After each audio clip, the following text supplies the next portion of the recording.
Сәлем достар, бүгін 10 минутта дайын болатын құймақ пісіреміз.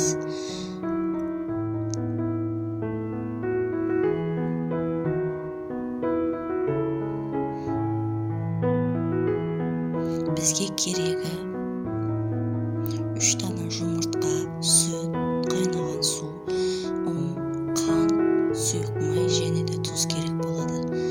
Ыдысымызға 3 жұмыртқамызды салып араластырамыз.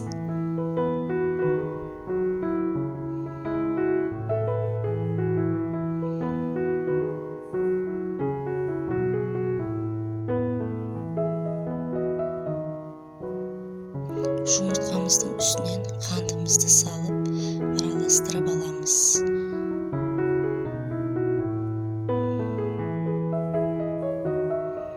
Жарты шай қасықтай тұз салып, қантымыз бен тұзымызды ерігенше араластырамыз.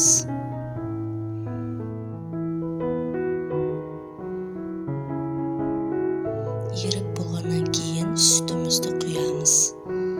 Тағы да жақсылап араластырамыз. Осы тұста ұнымызды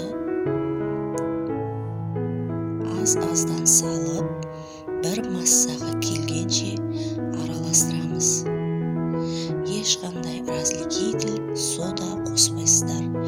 Сонда да масса әдемі болып шығады.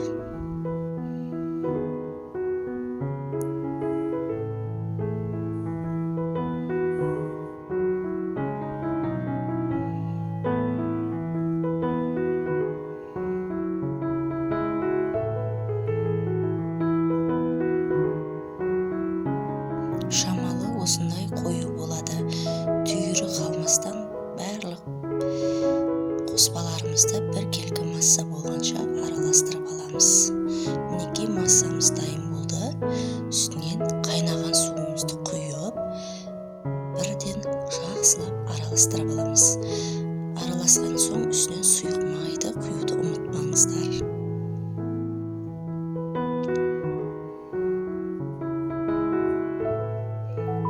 Сұйық майымызды құйып,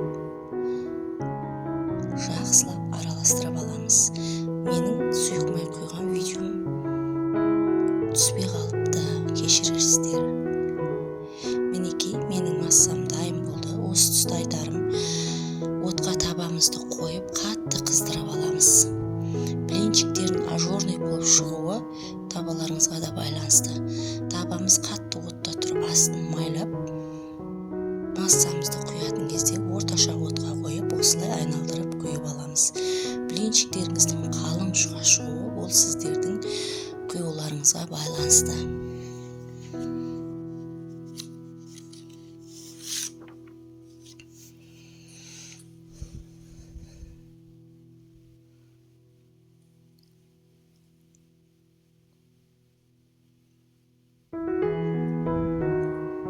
Массамызды құйғаннан кейін осылай екі бетін сарғайтып пісіріп аламыз. Көп ұстамаймыз, бірнеше секундта дайын болады. Егер де менің сіздерге жасаған құймақтарым ұнаса, лайк басып кетіңіздер. Өте оңай. Міне осылай ажурный блинчиктер болады. Менің YouTube каналыма тіркеліп, комментария қалдырсаңыздар болады. Мен сіздермен үй жағдайында өте оңай, қоспасыз, шығынсыз рецептерді салып отырамын.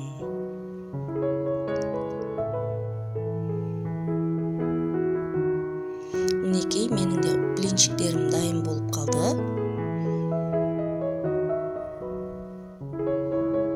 Екі бетін қызартып, өзіме осылай пісірген ұнайды, қызартып пісіріп аламын. Менің массамның сары болып шығуы ол жұмыртқаға байланысты. Менде жұмыртқа, қолдың жұмыртқасы.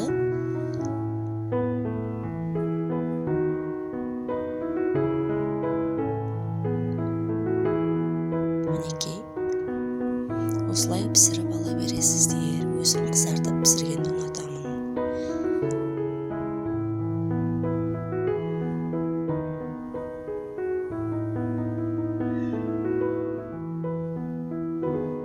Мінекей блинчиктерimiz дайын болды. Осылай ажурный блинчиктер болып шығады. Өте оңай, өте жұмсақ. Мен сіздермен қоштаспаймын. Келесі видеода кездескенше.